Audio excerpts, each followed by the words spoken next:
प्रभु और उद्धारकर्ता प्रभु यीशु मसीह के नाम से अब सबको जय मसीह की।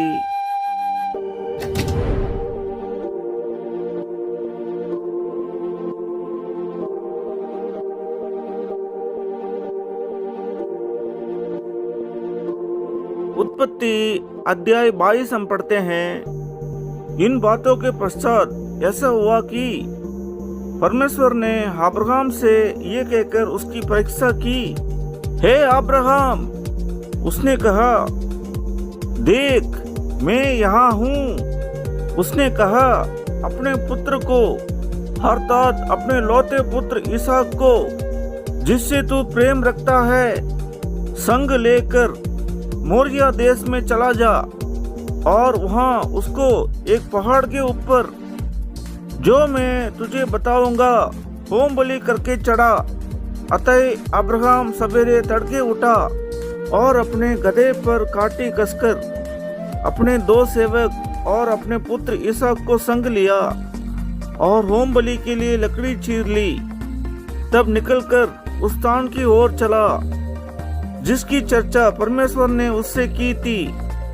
तीसरे दिन अब्राहम ने आंखें उठाकर उस स्थान को दूर से देखा और उसने अपने सेवकों से कहा, गधे के पास यहीं ठहरे रहो, ये लड़का और मैं वहां तक जाकर और दंडवत करके फिर तुम्हारे पास लौट आएंगे।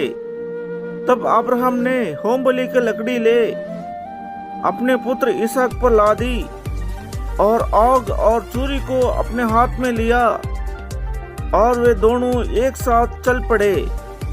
इसहाक ने अपने पिता अब्राहम से कहा, हे मेरा पिता। उसने कहा, हे मेरा पुत्र, क्या बात है?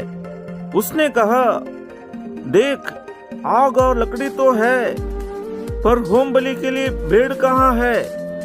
अब्राहम ने कहा, हे मेरा पुत्र, परमेश्वर होम बलि का भेड़ का उपाय आप ही करेगा। और वे दोनों संग संग आगे चलते गए। जब वे उस स्थान को जिसे परमेश्वर ने उसको बताया था पहुंचे, तब अब्राहम ने वहां वेदी बनाकर लकड़ी को चुन चुन कर रखा और अपने पुत्र इसहाक को बांधकर वेदी पर की लकड़ी के ऊपर रख दिया। फिर अब्राहम ने हाथ बढ़ाकर चूरी को ले लिया कि अपने पुत्र को बलि करे। तब यहोवा के दूत ने स्वर्ग से उसको पुकार कर कहा, हे अब्राहम, हे अब्राहम।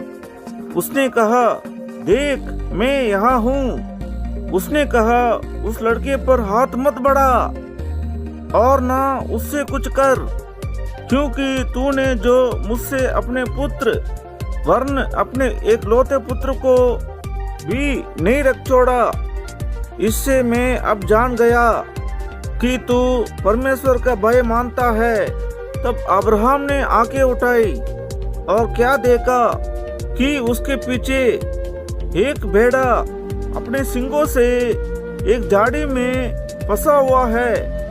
अतः अब्राहम ने जाके उस भेड़े को लिया और अपने पुत्र के स्थान पर उसे होम बलि करके चढ़ाया।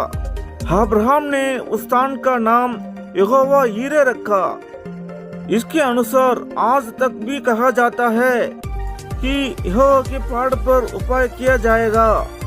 फिर यहोवा के दूत ने दूसरी बार स्वर्ग से अब्राहम को पुकार के कहा, यहोवा की ये वाणी है कि मैं अपनी ही ये शपथ खाता हूँ कि तूने जो ये काम किया है कि अपने पुत्र वरन अपने इकलौते पुत्र को भी नहीं रख छोड़ा, इस कारण मैं निश्चय तुझे आशीष दूंगा और निश्चय तेरा वंश को आकाश के तारागण और समुद्र के तीर के बालों के गिनकों के समान अनगिनत करूंगा।